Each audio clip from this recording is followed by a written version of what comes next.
inta badan wasiir cadaalad hadalkii gabagabeeyay oo wax badan ku soo hadlay Allah barakeeyo oo u mahad celinayaa xaqiiqiyan cid kasta oo arrintan dadaal ka geysatay oo dowladda federaalka ugu horeyso iyo shacabka Soomaaliyeed ee gobolkan ku nool ama dhammaan gudaha Soomaaliya ku nool oo wanaagga iyo samaanta jecel waxaan rabaa inaan rabada xaawo iyo dhammaan ummadda Soomaaliyeed u sheego go'aankan aan qaatay asliyan wuxuu ku salaysan yahay in shacabka Soomaaliyeed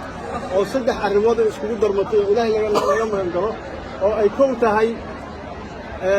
abaar xanuun iyo cudur inaan u naxno oo xaqiiqiyan aan u qaadano wax kasta oo qaraara oo aan qaadin karin aan u laqno wax kasta oo aan ku faraxsanayna isku gelino aan qaadano inaan ku faraxsanaano si shacabkaygu faraxsanaadaan sidii maanta ugu faraxsan yihiin oo Ilaahay ka muuqato بإذن الله تعالى وحاروا إنا إذن حقيقيو ما مغلي دونتان ما نعرف دونتان ما نبيع دونتان إن شاء الله حالاتي قبل كان جد سجل شيء أوده حيسي دولة الفدرال كأ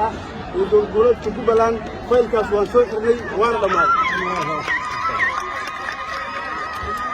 وعن أول ترى لنا جودان أمد الصومالية أوه منه كارهان أمد قبل كبدنا أوه منه سوتوا Soomaaliya dad gudbaysan muddo badan qarannimo iyo burbur ku jiray ay dhacday in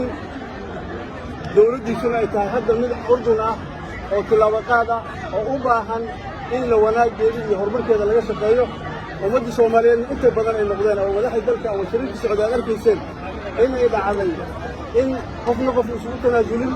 waxaan go'aansaday markii aniga shakhsiyan qaybta aan dhibka ummadda Soomaaliyeed ama siyaasadda ama wacyiga jiraan ooga ah inaan ka qaado